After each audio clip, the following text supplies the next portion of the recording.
Too Many Toys, written and illustrated by David Shannon.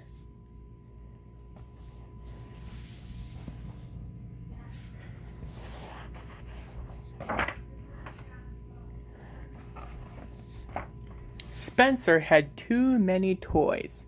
They covered the floor of his bedroom and piled up in his closet. They spilled down the stairs and into the living room. He had big toys in the backyard and little toys in the bathtub. Sometimes Spencer played with nice, quiet wooden pull toys.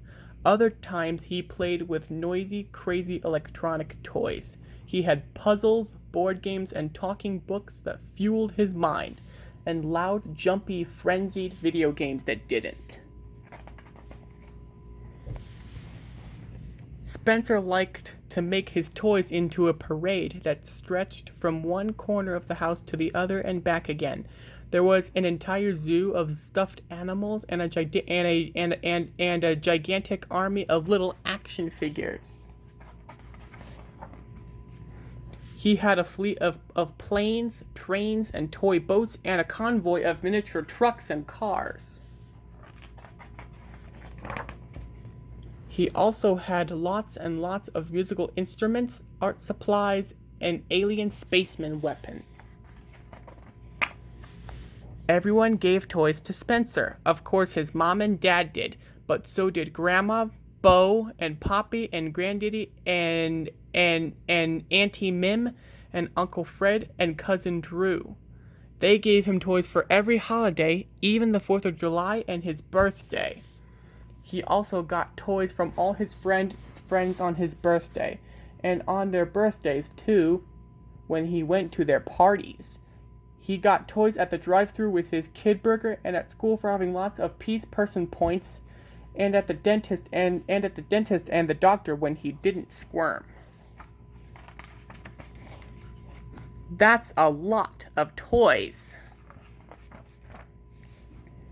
They were becoming a household hazard. Have you ever stepped on a Lego piece in your bare feet or a jack? Well, it really hurts, especially if you weigh as much as Spencer's dad. You can also trip on things like railroad tracks and race cars if you're carrying a load of laundry. One day, Spencer's mom had headed up to here with all the toys. "Spencer!" she yelled on her way upstairs. "You have too many toys!" "That's impossible," thought Spencer. Then she said, "We're going to get rid of some of them." "That's a catastrophe!" "Pick out which toys you don't want," she ordered, "and put them in this box." "But I love them all," Spencer cried. "All right," his mother said. "I'll help you." She picked up an alien space ninja. "How about this one? You haven't played with this in years." But I was just about to." "Spencer," his mom said, "it doesn't even have a head." "I'm making him a new one," Spencer replied. "Fine," said Spencer's mother, "but this can definitely go."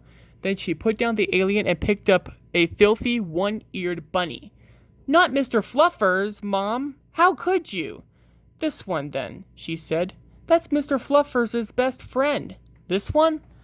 "Mother, have you forgotten? Grandma Bobo gave me that on my 4th birthday. And I'll never be 4 again, ever."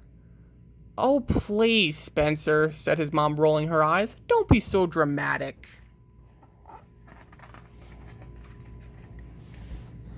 "Okay," she said, "you can keep that one, but I'm giving away this pig and the Johnny Choo Choo." "Tell you what," countered Spencer, "I'll let you have the pig, but I get Johnny Choo Choo." "What are you, a lawyer now?" asked Spencer's mom. "You can keep Johnny Choo Choo, but the cow goes in the box too. Deal?" "How about two Gitchy Goomies instead?" said Spencer, "and I'll throw in a little peeper of your choice." "How about all of them go in the box, or you don't watch TV for a week?" Spencer decided it was in his best interest to agree. "Deal." Finally, some toys in the box," sighed Spencer's mom. "I had no idea this would be so much work. She plopped down on the floor next to an egg-shaped pirate that bellowed, "Arr! Avast, ye scurvy dog! Avast of scurvy dung! Dervy og! Dervy og!" "Here's another one you can do without," she said. "No problem," said Spencer. His mom nearly fell over. "What? You're going to give it up just like that?" "Sure," Spencer replied. "That's Dad's."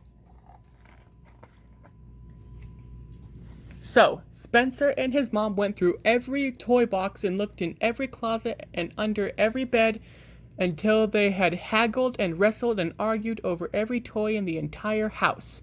Finally, they were finished, and his mom had a cup of hot tea and a short rest. Then she went upstairs to begin loading the toys into the car, but instead of a nice, neat box of toys all ready to go, she saw a big, messy pile of toys under the floor. "Spencer!" she screamed. "What have you done? We had a deal!" "You are right, Mom," Spencer had called from his bedroom. "I do have too many toys, but we can't give away this box. It's the best toy ever!" The end.